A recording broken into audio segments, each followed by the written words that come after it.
Hi there everyone. So here we are wrapping up Module 6 in our class, and our main focus this week has been data and how it is used to evaluate instruction, inform decision making, as well as provide information to the public that's externally facing. What has been interesting about our discussion thus far has been the variety of ways that institutions convey their information, as well as how much they protect it. With so much information that is kept about multiple data points, one can see how much research can be done from just one school alone. In fact, many dissertations have been inspired by a close look at data. In one of the posts, I commented about this idea of having a chief information officer in a university. That is, a person responsible for various aspects of data, from research to dissemination, and how in this age of information it's an essential part of an institution. Furthermore, having an Office of Institutional Effectiveness or Office of Institutional Research goes to show how much systems of higher education have changed since those early colonial days.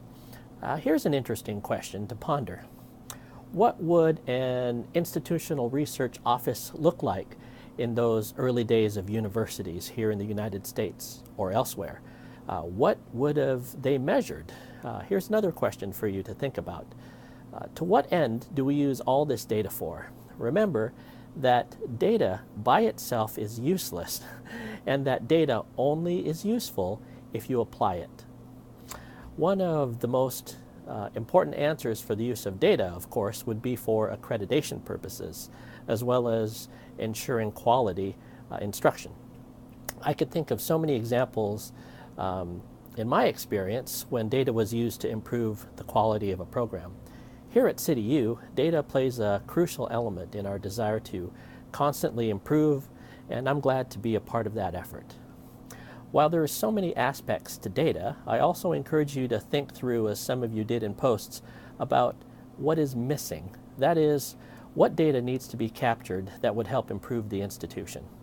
One example was about disaggregating demographic data about faculty in hopes to ensure a more diverse campus. The idea of not just looking at the data, but interpreting the data lies at the heart of good evaluation. And in doing so, you are making judgments and decisions about what is important and why, hopefully all according to the research. Deming, the management theorist, suggested that without data, one is just another person with an opinion. And so I encourage you, as we wrap this week up, to do just that. Look beyond the data and compare, contrast, interpret it in light of what the literature says. That's definitely a good skill to have. I want to talk a little bit about your upcoming paper and a little bit about the last paper. I trust my comments have been helpful for both your writing and your content. Next week is Module 7, and you'll turn in your second paper, the institutional role paper, at the end of the week. There's a reason why I've been encouraging you to refine your analysis skills, because in this paper you will do just that. Compare and contrast two different types of higher education institutions. Remember, in comparison and contrasting, you want to analyze each institution by itself as well as contrast to the other. One way to think about this is to visualize yourself at each institution and describe the experience. Next, visualize the what-if types of questions. That is, what if you attended the other school? What would that experience be like? Would that be different or the same? Just as important, what would you gain from attending one versus the other?